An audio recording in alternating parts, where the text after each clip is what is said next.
Buenos días. Son las 12 en punto y vamos a comenzar este acto público con motivo de la nominación honoris causa a Mario Vargas Llosa por la Universidad de Estocolmo. De esta forma va a tener lugar esta conversación en la Catedral de la Universidad de Estocolmo, a la cual estamos sumamente contentos de que Mario Vargas Llosa haya venido aquí. De hecho, la concesión del honoris causa fue concedido el año pasado, pero por razones de agenda lo tuvimos que postergar hasta ahora, así que el honor indudablemente es de la Universidad de Estocolmo.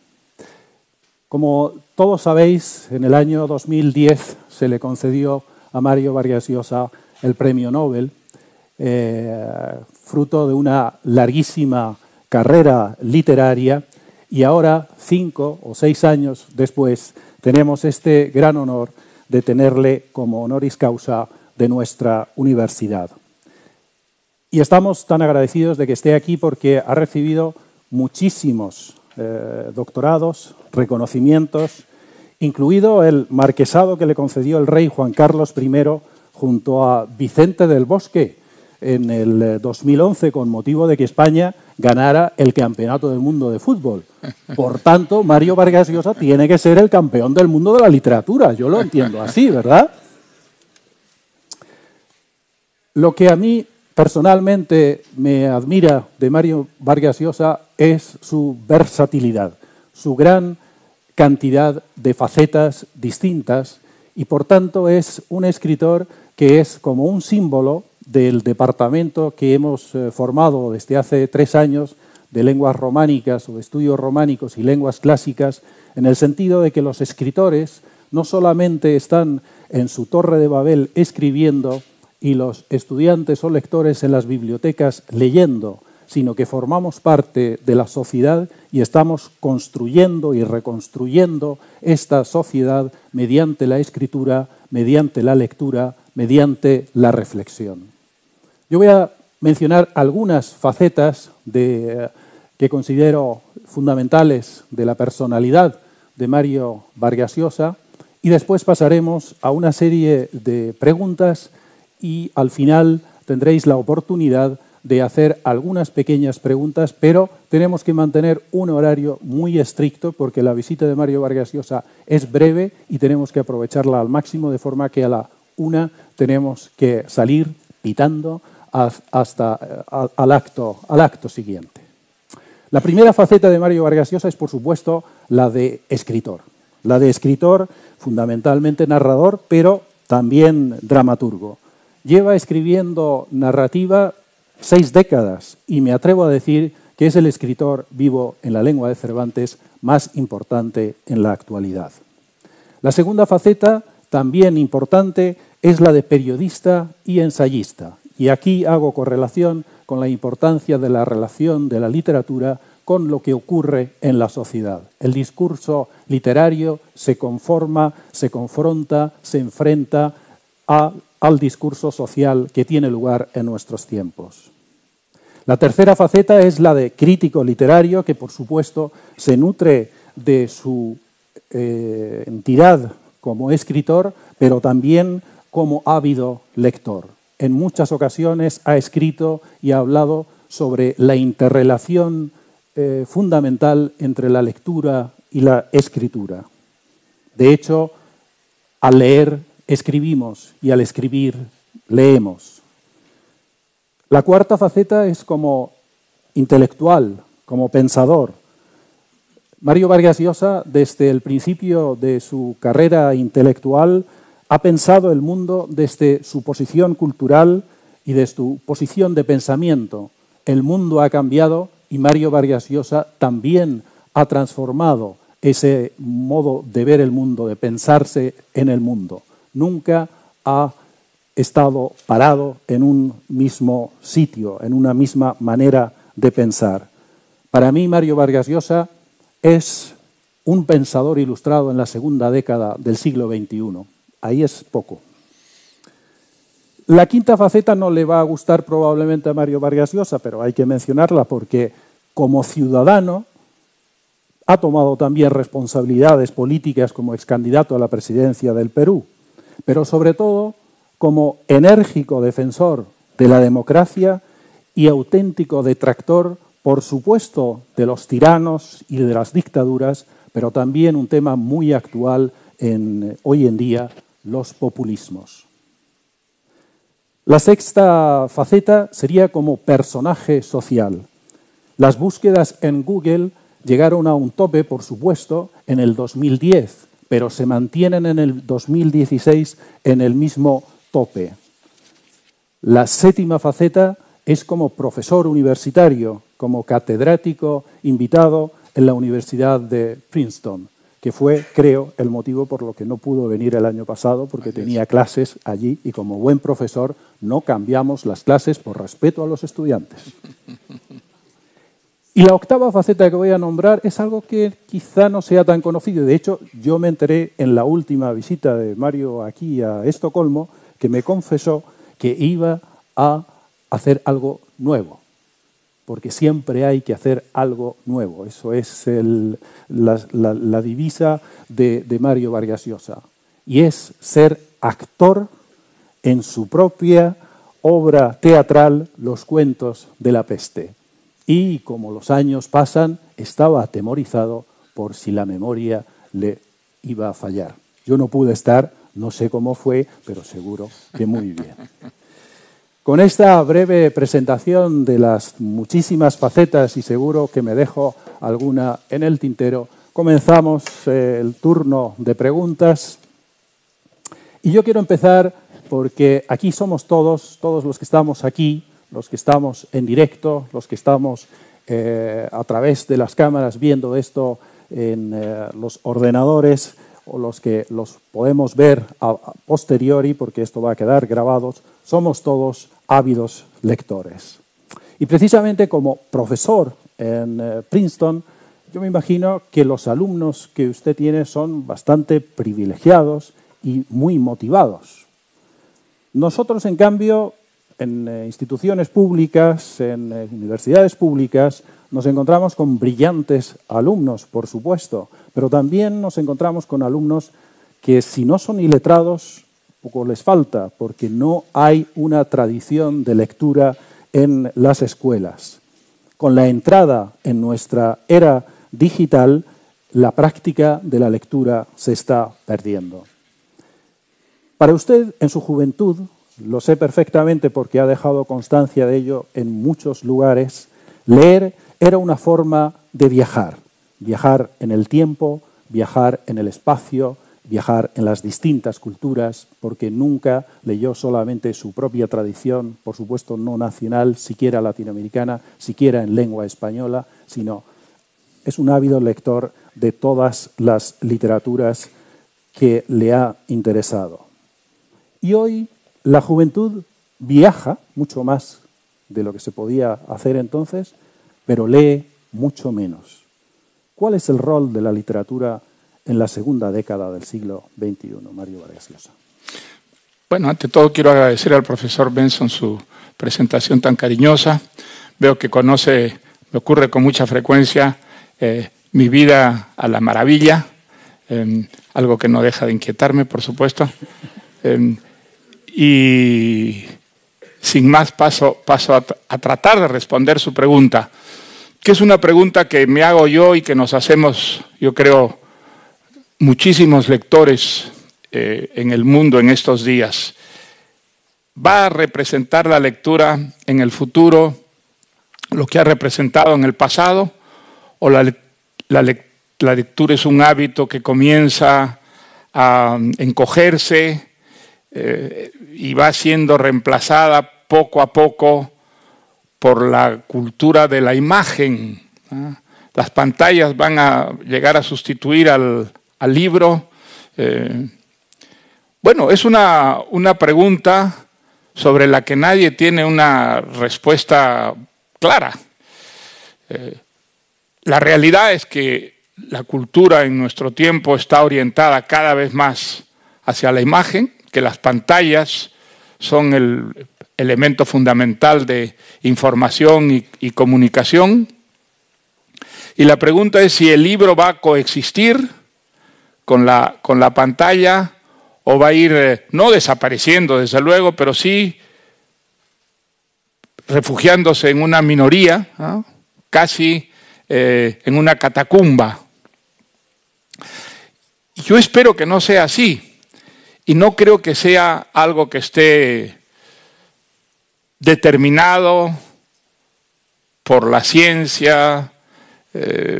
No, creo que es algo que va a ocurrir si nosotros dejamos que ocurra o decidimos que ocurra. Creo que la historia no está escrita, la historia es algo que escribimos nosotros con nuestras decisiones, y mi esperanza es que seamos suficientemente conscientes de la importancia capital que ha tenido el libro desde que existe en la historia de la humanidad. Hay quienes piensan que la pantalla puede reemplazar perfectamente al libro. Yo creo que no. Yo creo que la pantalla, por supuesto, ha evolucionado de una manera que ha sido enormemente provechosa para la humanidad. Creo que si hoy día, como decía Octavio Paz en un ensayo que escribió sobre este tema, somos por fin contemporáneos de todos los seres humanos, incluso de las sociedades más primitivas, lo somos gracias a la gran revolución audiovisual de nuestro tiempo. Hoy día es mucho más difícil, por ejemplo, establecer sistemas de censura, de control de la información que en el pasado, gracias a la gran revolución tecnológica que nos pone, digamos, por encima o por debajo de todos los intentos de control de las comunicaciones, y ese es un extraordinario avance de la cultura democrática. Garantiza una libertad de comunicación y de información que no tuvimos nunca en el pasado, y eso hay que celebrarlo, por supuesto, gracias a la gran revolución audiovisual. Pero no creo que la pantalla pueda reemplazar al libro en todas sus funciones. Yo creo que en la cultura de la imagen hay inevitablemente un movimiento de banalización, un esfuerzo por alcanzar al mayor número, sacrificando la complejidad y la profundidad. En ese sentido, no creo que la imagen pueda reemplazar al libro. Y creo que por eso mismo, por esa como corriente inevitable de banalización, de simplificación que significa la imagen no puede desarrollar en nosotros el espíritu crítico como lo ha venido haciendo el libro. Creo que el libro, y no solamente a través de la crítica, sino fundamentalmente yo diría a través de la ficción, ha desarrollado en nosotros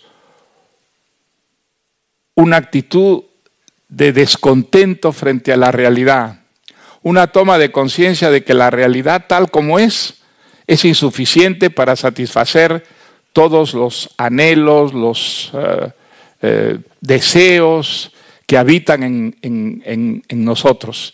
Creo que ese desfase entre lo que la realidad realmente nos ofrece y lo que nosotros quisiéramos lograr, quisiéramos tener, es donde nace ese espíritu crítico que yo creo ha sido el gran motor del progreso en la historia de la humanidad. Mi impresión es que si la cultura de la imagen reemplaza enteramente al libro y el libro queda refugiado en unas catacumbas, ese espíritu crítico se empobrecería y acaso desaparecería. Y las consecuencias, por supuesto, podrían ser gravísimas. Por lo pronto, la posibilidad de que los poderes de este mundo consigan manipular la opinión pública, manipular la información y llevar, digamos, a la realidad fantasías pesadillescas como la de Orwell, de un mundo enteramente controlado a través de la información por el poder, pasaría a ser una realidad. Por eso es que yo creo que es tan importante que junto con la cultura de la imagen se mantenga viva la presencia del libro en la historia moderna. Y eso depende enteramente de nosotros, depende de la enseñanza, depende de lo que ocurre en el seno de las familias, de que las nuevas generaciones sigan naciendo no solamente espectadores, sino también lectores. Muchísimas gracias. Muy en relación con esto, ¿se me sigue oyendo? Sí, es que no me oigo en el eco como le oigo a Mario y pienso que estoy desconectado, lo cual hoy en día es gravísimo. Pero hoy vivimos como una especie de mundo al revés. Los políticos e incluso algunos historiadores poco serios mienten y engañan, y lo hacen abiertamente. Y la gente les vota, sabe que les engañan y les vota. Y los libros de estos falsos historiadores saben que son falsos, que no están basados en hechos, pero compran estos libros, los venden como rosquillas. En cambio, los escritores de ficción tratan de buscar la verdad y la autenticidad. Al menos algunos escritores de ficción que se preocupan por el rol de la ficción y el rol de la verdad en el mundo actual. Y a estos autores les leen o les leemos mucho menos de los que leen este tipo de falsa historia y estos políticos que prometen lo que antes, por citar Don Quijote, pues prometían los libros de caballerías, cosas imposibles, pero se sabía que era literatura. Pero hoy en día los políticos están prometiendo cosas que son imposibles y la gente ha convertido la realidad en literatura y la literatura se ha convertido en una búsqueda de la verdad.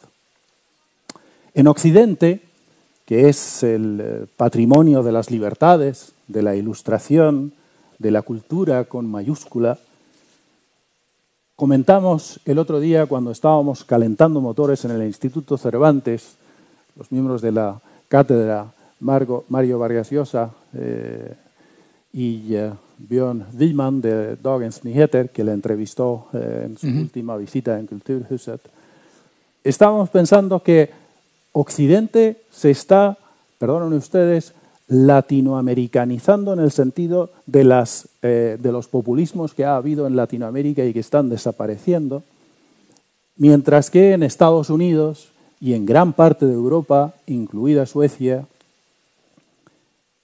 esto se está transformando de esta manera que trato de explicar. Mario, tú que viajas, tú que ves, tú que llevas una vida de experiencia de contemplación de la sociedad, ¿qué es lo que está pasando con el mundo?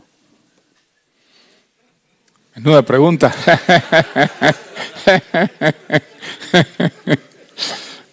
Una vez me hicieron una pregunta casi tan ambiciosa como la que me has hecho e inmediatamente me dijeron, tienes 2 minutos para responderla. Yo te doy 5, soy generoso. Creo que esa pregunta se puede responder para sacarnos del pesimismo citando a Popper. Popper es un pensador que yo admiro mucho y la última vez que estuve en España, pocos meses antes de morir, en una conferencia abierta al público, una de las preguntas fue esa: el mundo está desapareciendo, por todas partes hay horrores. ¿Qué se puede hacer, señor Popper? Y entonces él dijo, sí, es terrible las cosas que pasan, las guerras, el terrorismo, las desigualdades enormes, el hambre, las fortunas enloquecidas.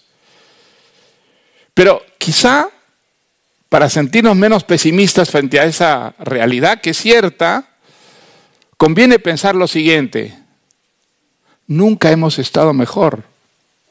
Nunca en la historia, en la larga historia de la humanidad, hemos estado también como ahora, con todos los horrores que están ocurriendo a nuestro alrededor. Y entre otras razones porque nunca hemos tenido tantos instrumentos científicos, tecnológicos, intelectuales, de experiencias acumuladas, para derrotar a los grandes demonios de la humanidad: el hambre, la enfermedad, la brutalidad sobre todo política.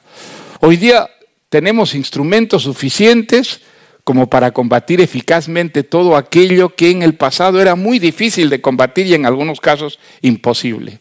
Entonces, esto debería por lo menos mantener vivo en nosotros el optimismo. Y yo creo que es verdad, con todas las cosas que andan mal en el mundo, que el profesor Benson ha citado, ha enumerado, también hay que decir que con todo hay cosas que en el mundo están mucho mejor de lo que estaban antes. Por ejemplo, América Latina. América Latina, que era el horror, era el sinónimo del horror, muy justamente en el pasado, hoy día lo es menos. Por ejemplo, cuando yo era joven, lo que había en América Latina, de un extremo a otro, eran dictaduras militares. Dictaduras brutales, corruptas. La idea de que algún día América Latina fuera un continente democrático, con regímenes elegidos, en elecciones más o menos libres, parecía inalcanzable. Uno miraba de un extremo a otro América Latina y que encontraba unas excepciones que eran mínimas, ¿eh? Costa Rica, Chile, Uruguay, y pare usted de contar. Bueno, pues ahora tenemos una América Latina muy distinta. La verdad que tenemos una dictadura, digamos desde hace 50 y tantos años, Cuba. Y tenemos una casi dictadura que es Venezuela, que va cada vez para peor. Pero el resto de América Latina, ¿qué cosa tenemos? Tenemos gobiernos civiles, nacidos de elecciones más o menos limpias, es decir, que son representativos.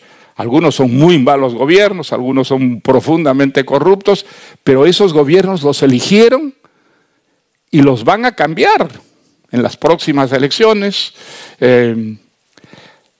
Y quizá en América Latina hay un progreso mucho más importante, en el sentido de que por primera vez hay unos consensos muy amplios que antes no existían a favor de la democracia. Algunos con entusiasmo y otros se resignan a ella, pero los viejos populismos de que solo las dictaduras militares o solo la revolución van a resolver los problemas de América Latina, eso ha quedado completamente atrás, ha quedado derrotado. En la práctica solo muy pequeñas minorías creen en semejantes cosas, y en América Latina esto está movilizando cada vez más, digamos, a países en lo que yo llamaría la buena dirección. Bueno, pues ese es un progreso muy considerable, ¿no? Ahora, ¿Europa anda muy mal? Europa anda mal, sí, pero hay cosas buenas en Europa. Por ejemplo, Europa. Yo creo que la construcción de Europa es algo enormemente positivo. Y de hecho es una realidad que ha mantenido al viejo continente en paz casi 70 años. Es la primera vez en la larga historia de Europa que los europeos no se entrematan, como han venido haciéndolo a lo largo de muchos siglos. Bueno, pues ese es un progreso. Y Europa yo creo que es quizá el proyecto internacional, multinacional, multicultural más importante, porque es una utopía que está hecha dentro de la cultura democrática, con raíces en la cultura democrática, y que con todas las imperfecciones que se le señalan ha hecho progresar muchísimo a Europa. Imagínense ustedes lo que sería de España, por ejemplo, sin Europa. Las ventajas, los beneficios extraordinarios que ha traído Europa a España. Ha contribuido a ser de España un país moderno. España no era un país moderno cuando yo fui como estudiante de España, era un país subdesarrollado. con dictadura, con desigualdades absolutamente monstruosas. Hoy día España es un país moderno, es un país de clases medias fundamentalmente, y con todos los problemas que pueda haber de corrupción, de desigualdades, es un país que está a años luz de lo que era hace solamente 50 años o 40 años. Bueno, pues ese es un progreso, y cuando uno va concretamente a asuntos muy específicos, hay progresos que yo creo superan largamente a los retrocesos, no solo en Europa, sino en buena parte del resto del mundo. Que muchas cosas andan mal, desde luego. Nunca vamos a vivir en sociedades perfectas, eso debe quedar absolutamente claro. Todos los intentos de crear sociedades perfectas solo han creado infiernos en el mundo. Entonces creo que ya deberíamos haber aprendido que sociedades perfectas no se puede tener. Pero sí se pueden tener sociedades perfectibles, sociedades en las que hay unos mecanismos que nos permitan avanzar, corregir lo que anda mal, y eso es la gran contribución de Europa a la civilización. Eso nació en Europa, ese sistema que permite corregir las imperfecciones, avanzar después de haber retrocedido. Ese es el sistema de la civilización, y ese sistema todavía está vivo en Europa, y en Europa es donde nació. La gran contribución de Occidente al mundo es eso. Entonces, creo que hay que ser lúcidos, hay que enfrentar, digamos, la problemática presente, que es muy grave, pero no perder el optimismo, no ceder a la desesperación, porque ceder a la desesperación es ya admitir las derrotas antes de ser derrotados de verdad. Todavía Europa sigue siendo un continente súper privilegiado, no privilegiado, sino súper privilegiado en comparación con los otros continentes que hay en el mundo, ¿no es cierto? Qué terrible sería, en lugar de ser europeos, ser medio orientales. Miren lo que ocurre en Medio Oriente, eso es atroz. Eso es la atrocidad de las atrocidades, ¿no es verdad? Miren ustedes lo que ocurre en Siria. Miren qué espanto, qué horror, ¿no es cierto? Esos bombardeos donde mueren decenas de decenas de decenas. 300.000 personas se calcula que han muerto. De ellas, la inmensa mayoría, seres completamente inocentes. Entonces, cuando uno mira esos horrores, pensar que los problemas de Europa son gravísimos es como injusto y exagerado, ¿no? Qué bien estamos en Europa cuando miramos lo que está ocurriendo en Siria. Yo he estado no hace mucho haciendo un reportaje en los territorios ocupados de Cisjordania, por ejemplo. Es un tema que casi no se toca, casi no se habla en el mundo de lo que ocurre en Cisjordania, y eso sí que es triste, terrible, y sobre todo es terrible que el mundo se desentienda enteramente de lo que está ocurriendo allí, un caso de colonización flagrante, en la que hay pues miles de personas que debido a ese sistema están sufriendo, están siendo discriminados, marginados. Qué bien está en Europa cuando uno se compara con cualquier habitante de los pueblos de Cisjordania.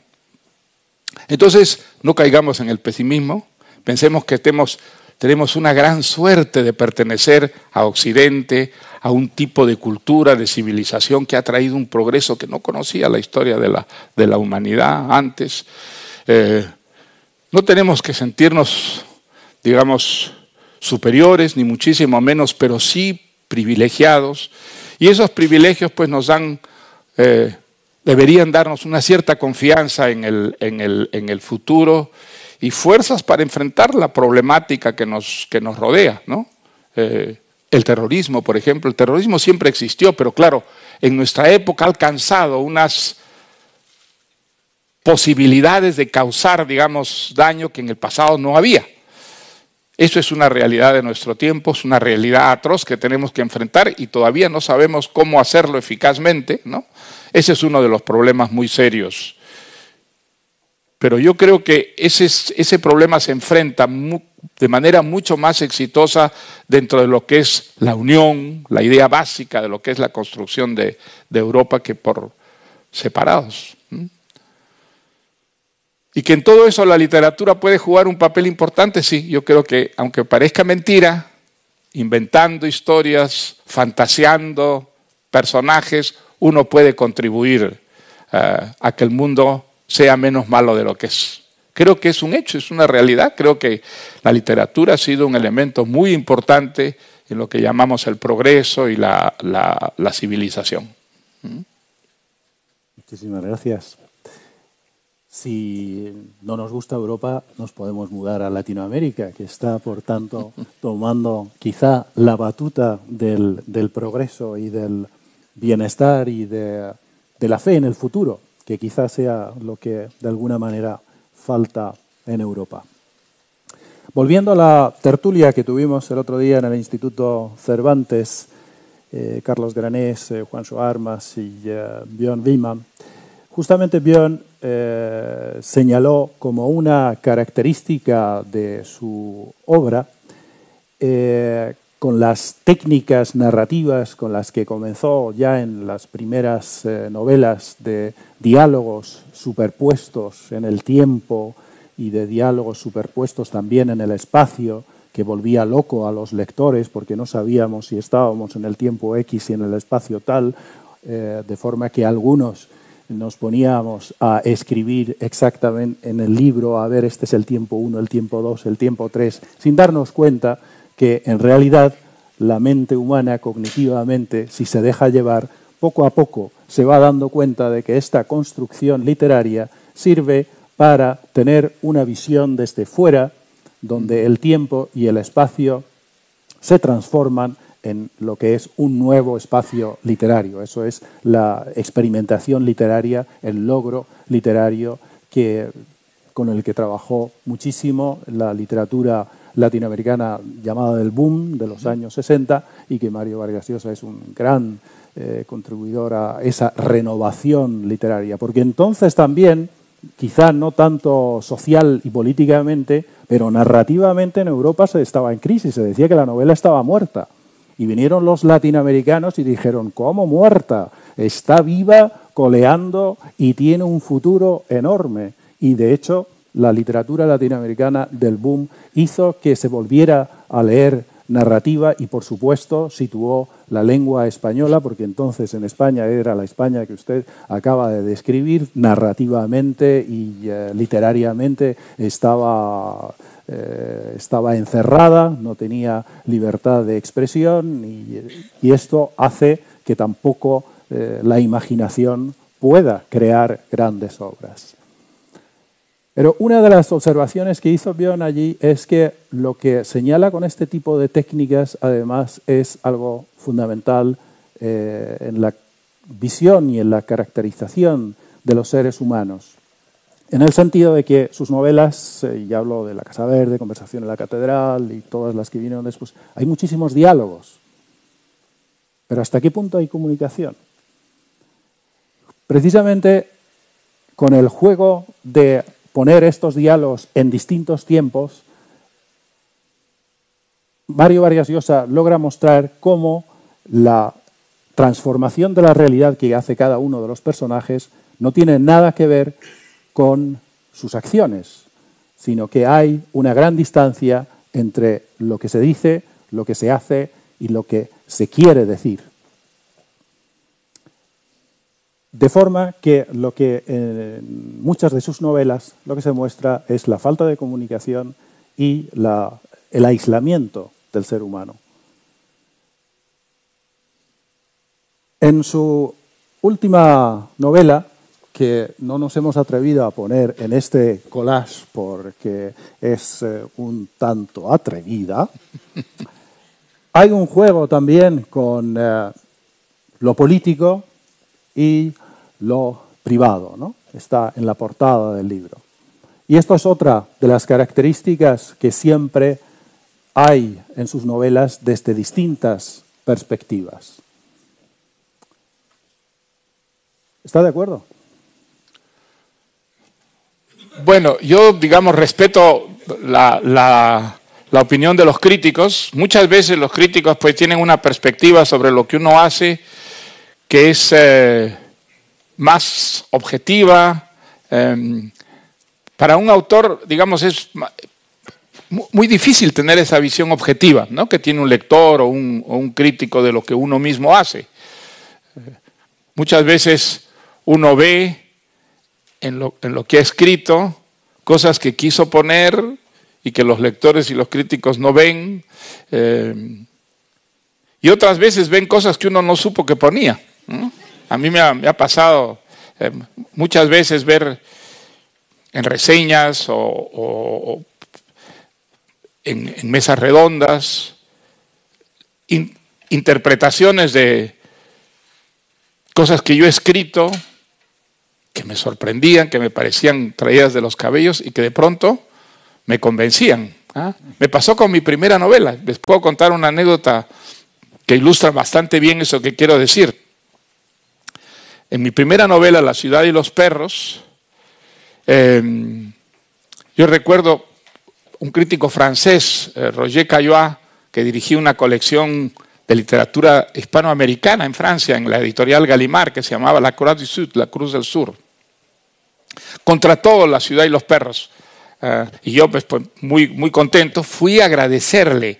Él trabajaba en la UNESCO, y me acuerdo que no lo conocía, pues fui, le pedí una cita y él me recibió y le agradecí mucho. Le dije, pues qué contento estoy que mi novela vaya a aparecer en esta colección que usted dirige. Y entonces me dijo unas cosas cariñosas sobre la novela. Y me sorprendió mucho diciéndome, me dijo, ¿sabe qué me gustó mucho a mí? Que ese personaje que se llama el Jaguar se atribuye a un crimen que no ha cometido para tratar de recuperar el liderazgo que tenía con sus compañeros y que había perdido. Yo le dije, pero no se lo atribuye, él comete ese crimen. Y entonces me miró de manera muy despectiva y me dijo, no, usted no ha entendido la novela que escribió. Si fuera así, si él hubiera cometido ese crimen, eso sería una vulgaridad espantosa. Lo sutil, lo interesante es que se atribuye a un crimen que no ha cometido. Eso lo convierte en un personaje trágico. Dese cuenta. Y entonces quedé totalmente convencido. Desde entonces digo, él se atribuye ese crimen, por supuesto, ¿no? Bueno, ahora estoy convencido que sí, que se atribuye ese crimen. Él vio mejor que yo lo que yo había intentado hacer, ¿no? Bueno, no es una exageración. Muchas veces uno hace cosas que no sabe que ha hecho. Y la razón es muy sencilla. Cuando uno escribe una novela, o un poema, o una obra de teatro, no escribe solo con su conocimiento, no escribe solo con su razón, escribe con su sin razón. Escribe con sus emociones, con sus pasiones, con sus instintos. Y hay un mecanismo que es siempre maravilloso y deslumbrante cuando uno escribe, que abre una compuerta y le sale a uno algo que está como enterrado en el subconsciente, en los sótanos de la personalidad, y no pasa directamente por la conciencia. Y llega a impregnar la obra. Y por eso muchas veces los escritores no son totalmente conscientes de lo que han hecho a la hora de escribir.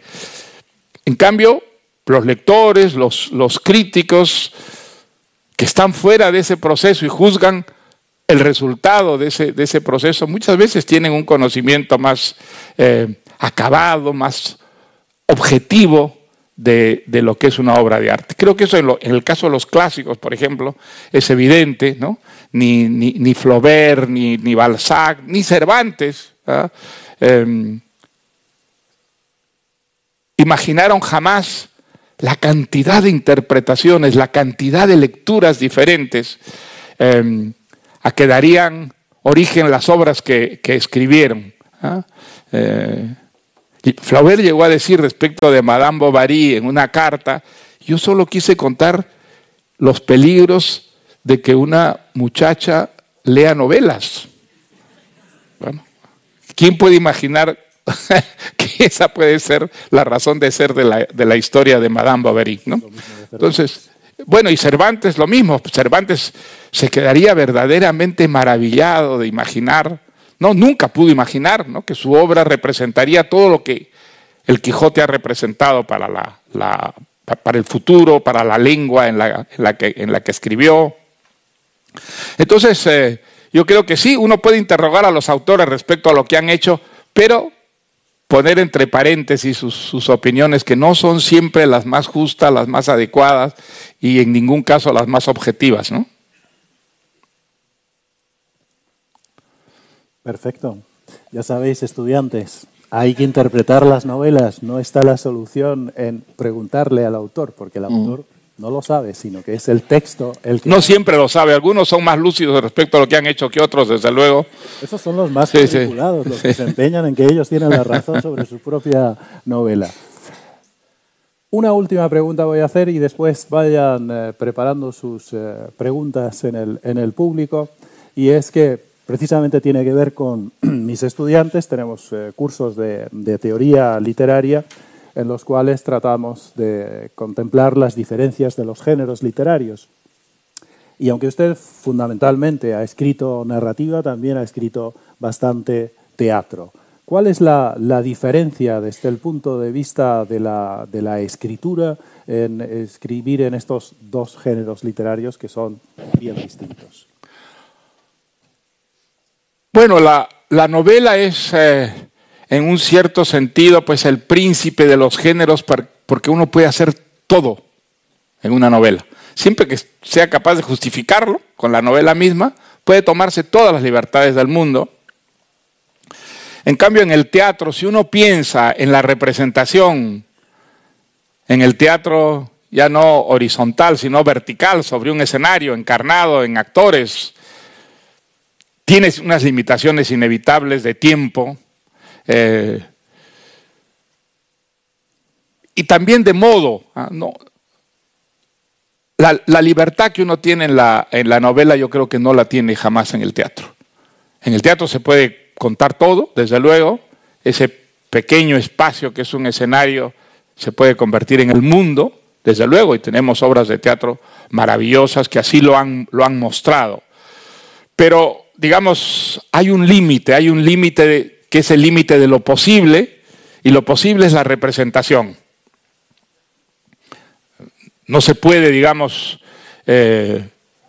imaginar se puede imaginar, pero digamos, una representación con cientos o miles de personajes, al final es simplemente irrepresentable. Es un teatro para ser leído, y el teatro yo creo que no es para ser leído, el teatro es para ser representado, para encarnarse en seres vivos. Es el milagro y la maravilla del teatro, una historia que no está leída, que está siendo vivida a través de unos intermediarios, que son esos actores que durante el tiempo de la representación no son actores, son personajes de carne y hueso, encarnaciones de las ficciones inventadas por el dramaturgo. Pero sí creo que hay esa limitación. Si uno piensa en la representación, no puede hacerlo todo. En una novela sí. En una novela puede hacerlo absolutamente todo, puede hacer que el tiempo transcurra de una manera completamente diferente al tiempo cronológico, al tiempo de la realidad, puede hacer que los seres humanos rompan todas las limitaciones que tienen en la vida real los seres humanos, y hacer de esos personajes seres absolutamente extraordinarios. Todo es posible en la novela. Yo creo que la libertad que da la novela es realmente incomparable. Y al mismo tiempo, los peores excesos siempre tienen que ser justificados. Y solo son justificados a través de ese poder de persuasión que tienen las buenas novelas. Ser capaces de convencernos de que aquello que nos están contando realmente está ocurriendo. No lo estamos leyendo, sino lo estamos viviendo y compartiendo con los propios personajes. Ahora, digamos, con eso voy a terminar. Yo nunca sé por qué ciertas historias yo siento que son novelescas y ciertas historias siento que son teatrales. No podría explicarlo, pero clarísimamente hay ciertas historias que vienen con esa especie de etiqueta puesta, esto es para el teatro. Esta es una historia para el teatro. Es decir, el género teatral es el que puede aprovechar mejor todas las posibilidades que están contenidas en esta historia. ¿Y por qué otras historias para mí solo podrían materializarse de la mejor manera posible a través de una novela? Hay una razón profunda, seguramente, pero yo la desconozco. Nunca he podido darme a mí mismo una explicación convincente de por qué ciertas historias las siento que son teatrales y otras más bien novelescas. Tenemos otra tarea para los estudiantes en clase de averiguar cuál es. Y para los críticos, ¿eh? Hemos tenido por lo menos 7 manos levantadas que he intentado apuntar. La primera por aquí, Alexander, después Gaspar, y después pasamos aquí al centro. Después había preguntas por allí y después había una pregunta allí al fondo. Vamos a ver que sean breves las preguntas. Y las respuestas también. Don Mario, tengo esta camiseta. ¿De la U? De la U. Yo también soy de la U, sí. Me alegra. Mi nombre es Alexandre Casís, soy peruano-palestino, vivo en la isla de Gotland, viajé desde ayer en barco para estar presente y estoy haciendo un estudio sobre el primer ídolo del fútbol peruano. Y usted es uno ¿El primer libro de quién? El primer ídolo del fútbol peruano. Usted es uno de los pocos testigos y ha visto jugar a Teodoro Fernández Meizán. A Lolo, claro. Lolo Fernández, sí.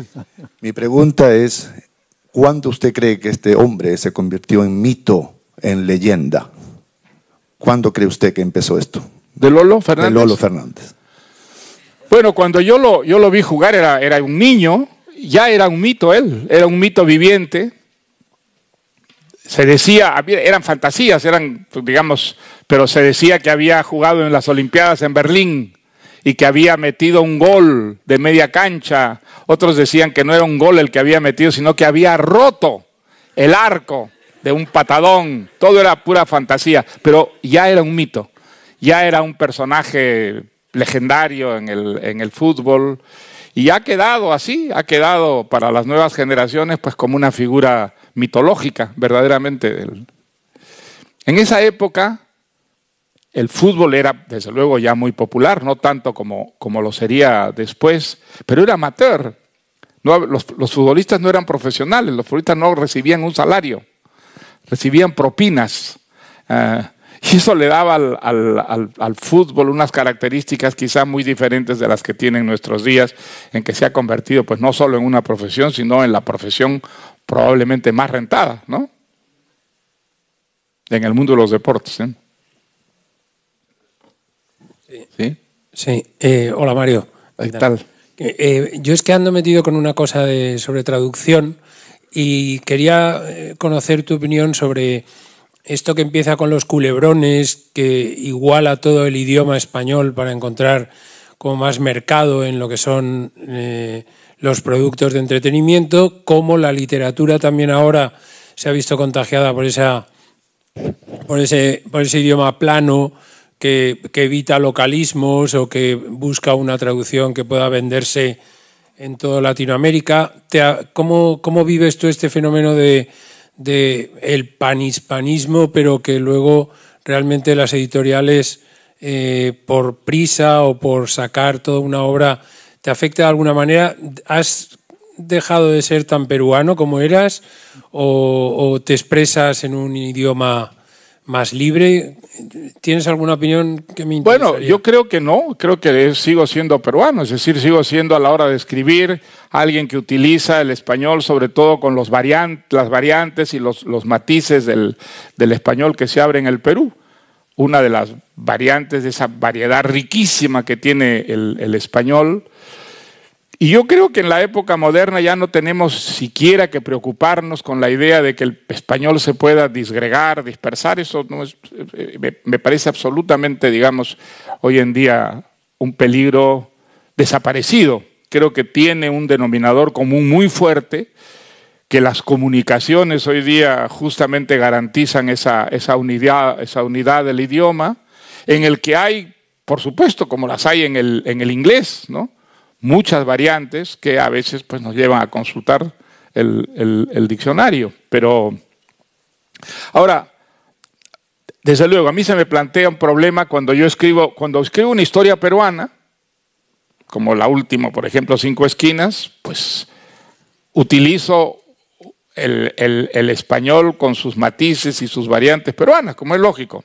Ahora, cuando escribo una historia situada en el Brasil, como por ejemplo la Guerra del Fin del Mundo, claro, ahí no puedo utilizar el español peruano, ahí tengo que utilizar un español que de alguna manera sugiera que los personajes de la historia hablan entre ellos no en español, sino en portugués, y ni siquiera un portugués universal, sino un portugués con unas variantes bahianas y regionales. Es lo que más trabajo me costó en esa novela. Encontrar dentro del español algunas fórmulas que de alguna manera sugiriesen al lector que los personajes entre ellos hablaban no en español y ni siquiera en portugués, sino en un bahiano, en un portugués bahiano. Lo mismo me ocurrió cuando escribí La Fiesta del Chivo. La historia ocurre en Santo Domingo, en la República Dominicana, los personajes son dominicanos y entonces lógicamente pues el español en el que hablan debe tener de alguna manera una música dominicana y eso me costó muchísimo trabajo. Tuve que, digamos, preocuparme específicamente del español en el que escribía para que tuviera, digamos, esos síntomas de dominicanismo. Pero eso es perfectamente posible, en eso está la extraordinaria riqueza de la lengua que tenemos la suerte de hablar, ¿no? Es una lengua con enormes posibilidades, en esa variedad está su extraordinaria riqueza, pero esa variedad yo no creo que ponga en peligro ni muchísimo menos la unidad básica del español, todo lo contrario. Yo creo que justamente porque hoy día vivimos un mundo de comunicaciones extraordinariamente avanzado, eso ha reforzado muchísimo las raíces de la lengua común. Ahora, digamos, cuando tú formulabas la pregunta, yo estaba pensando, yo no creo que ningún escritor se plantee como algo puramente, digamos, general, si va a estropear su propia lengua para alcanzar una audiencia mucho mayor. No creo. Creo que solamente subescritores pueden. Creo que un escritor, pues, es su lengua, es su manera de escribir, de entender, de sentir su propia lengua, y es esa lengua en la que escribe. Por supuesto, si se plantea determinados problemas para que su lengua sea funcional, tiene que adaptarla. Pero con un criterio puramente comercial yo no lo creo. Realmente no creo que se plantee ese problema en escritores que sienten realmente su vocación como una responsabilidad, ¿no? Vamos al siguiente. Mario, respecto a tu comentario de que de una u otra manera tendríamos que sentirnos optimistas con el desarrollo en Latinoamérica, yo quisiera preguntarte, a 47 años de la publicación de la Casa de Conversación en la Catedral, y ahora que vemos que los Cayo Bermúdez y las Bolas de Oro no solamente viven en Lima, sino se han expandido a nivel regional en Perú, podríamos decir o preguntarnos si Zabalita en estos momentos sabe en qué momento se jodió el Perú.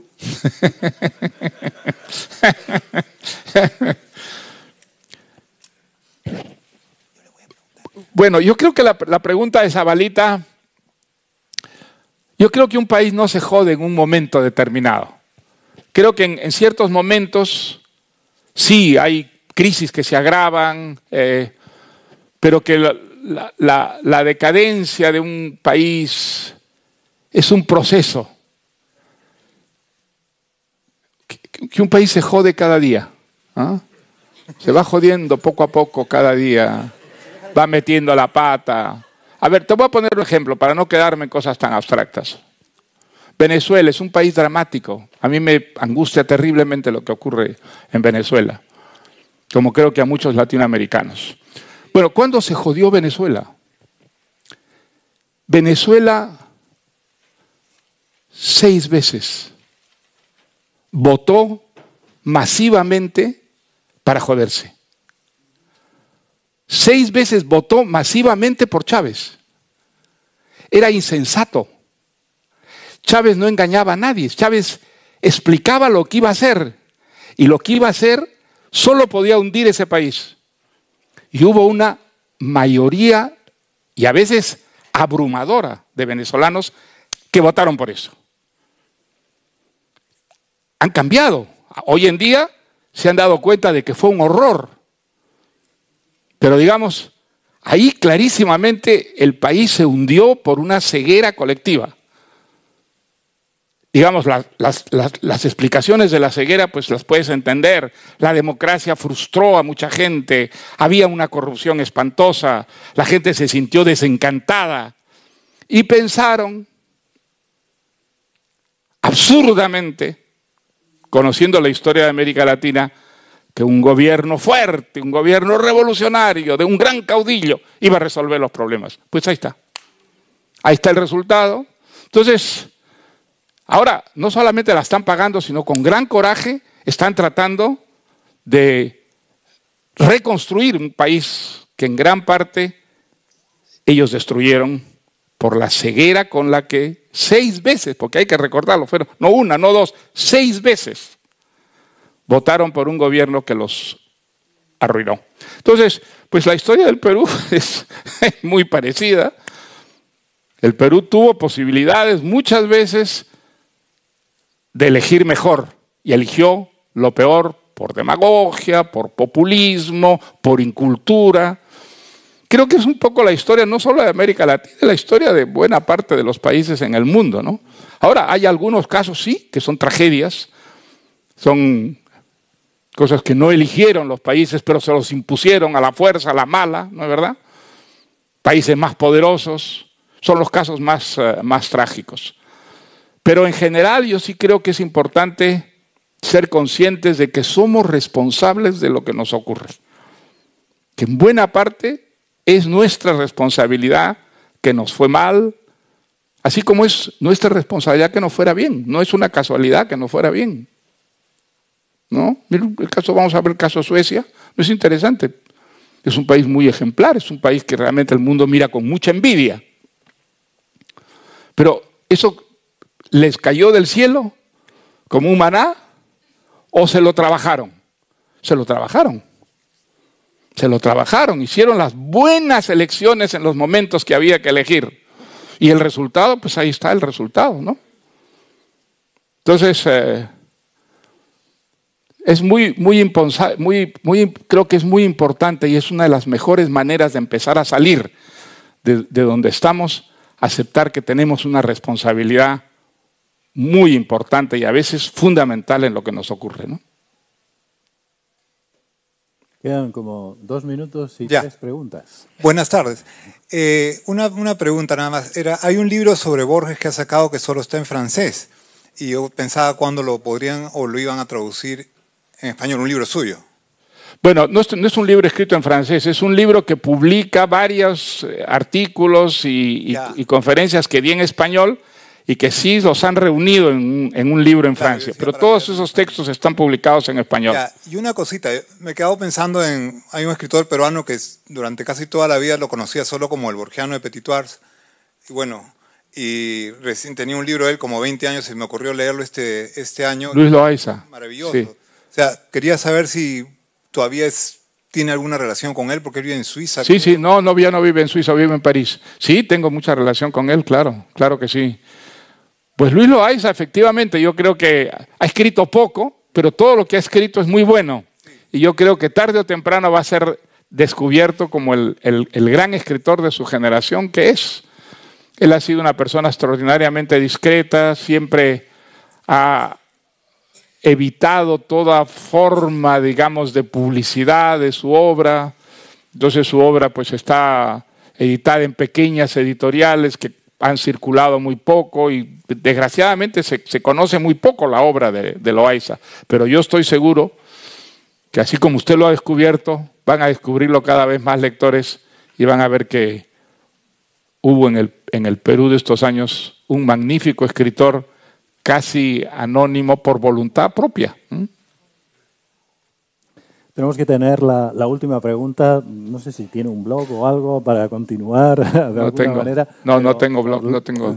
Por motivos no de tengo tiempo, ni tendré ningún blog. Ok, la última pregunta. Hasta ahí podríamos llegar. No. La Aunque me última han inventado, ¿no? Me inventan blogs, me inventan. Por lo menos que ustedes lo sepan. No tengo ninguna forma de exposición y comunicación que no sea la escritura. Ninguna, ni voy a tener. Entonces, si se encuentran alguna vez en las redes sociales cosas aparentemente mías, son falsificaciones, son calumnias. Ya me pasó. Pues voy a dar tengo dos ejemplos. Una vez en Buenos Aires, en la calle, una señora me paró y me dijo: señor Vargas Llosa, lo felicito por su artículo, qué bonito es elogio de la mujer. Dijo, bueno, pues le agradecí, pensé que se había confundido. Luego llegué a Lima y un amigo me dijo: oye, ¿y esa guachafería es cursilería en peruano, y esa cursilería espantosa que has escrito, no se te cae la cara de vergüenza? Y le digo: ¿pero qué cosa he escrito? Es elogio de la mujer, qué cosa tan disparatada. Le digo: pero yo nunca he escrito un elogio de la mujer, pero ¿a qué te...? Y entonces me mandó, circulaba en las redes sociales una estupidez con mi nombre, que se llamaba Elogio de la Mujer, y era una guachafería espantosa, como la que tú te referías. Bueno, entonces, ahí descubrí que no se podía averiguar quién me calumniaba de esa manera, que era imposible llegar a la fuente, imposible. Peor que Avellaneda. Bueno, pocos meses después, de pronto, alguien me escribe de la Argentina y me dice: oye, ¿qué? Una cosa es atacar al gobierno y otra cosa es insultarnos a todos los argentinos. ¿Y por qué nos has insultado? Y digo: ¿pero cuándo he insultado yo a los argentinos? Él me mandó un texto que circulaba en las redes sociales con mi nombre, insultando a los argentinos, diciendo las cosas más absolutamente injustas, estúpidas sobre los argentinos, con mi nombre. Entonces, ¿qué se puede hacer frente a eso? Nada. Hoy día no se puede, una persona le pueden inventar una personalidad, una identidad a través de calumnias y uno no tiene cómo defenderse. Hay un señor italiano, ¿cómo se llama el italiano? Hay un señor italiano que además es profesor universitario, que tiene una especie de obsesión conmigo, inventa que he muerto. Por ejemplo, por las redes sociales el otro día, de pronto me rendían homenajes en América Latina porque había muerto, y había muerto porque un señor italiano mandó una noticia de ese tipo. Ese señor ha inventado, por ejemplo, Benedetti, ¿no? Benedetti. Se jactaba de haberme hecho como 20 reportajes que nunca me hizo y que los filtró en distintas publicaciones en Italia. Es un señor que tiene una especie de obsesión conmigo, a ratos me mata, a ratos me resucita. Y otras veces me atribuye textos que yo no he escrito. Entonces, y creo que es una de las cosas más espantosas que pueden pasar con esta gran revolución de las comunicaciones, que te pueden inventar una identidad que niegue la tuya, que reniegue de la tuya y que al final se imponga ante la gente como la verdadera. Bueno, espantoso, me parece absolutamente espantoso. Es un mundo donde la ficción llega a sustituir a la realidad enteramente. Creo que nunca a un novelista se le ocurrió imaginar un mundo donde podría ocurrir eso. Pues vivimos en ese mundo y creo que es una de las manifestaciones más pesadillescas de lo que es la modernidad, ¿no? Bueno, pues muchas gracias. La última pregunta, tenemos aquí una última pregunta, porque esto no era la pregunta. Ya, simplemente, ¿crees, Mario, que el fin de la dicotomía ideológica ha dado paso a la dicotomía religiosa? ¿A la dicotomía religiosa? Sí, sí, porque antes, digamos, la lucha era entre el este y el oeste. Sí. Ahora es la lucha entre las religiones. Cristianismo, islam. Dentro del islamismo, el islamismo contra el cristianismo. Es decir, da la impresión de que la identidad ideológica ha sido reemplazada por la identidad religiosa. No creo que sea exactamente el caso, no. Pero el islamismo es algo muy ancho, dentro del islamismo pues caben corrientes muy diferentes, y no solamente diferentes, sino que se están entrematando entre ellas, ¿no es verdad? Entonces, cuando hablamos del Islam, hablamos de una manera muy general sobre algo que es muy diverso, ¿no es verdad? Hay musulmanes perfectamente civilizados y modernos, hay musulmanes absolutamente anacrónicos, cavernarios, fanáticos, y entre esos extremos tenemos matices muy diversos. Entonces, creo que, bueno, y del cristianismo se puede decir exactamente lo mismo, ¿no? La verdad, las variantes, los matices son tan enormes. O sea que no creo que esa dicotomía realmente exista, no. Muchas gracias. Muchísimas gracias.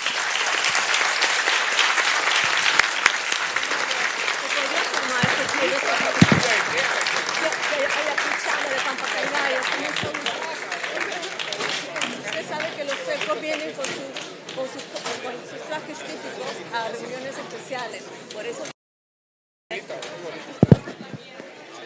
Elsa Arango. Elsa Arango.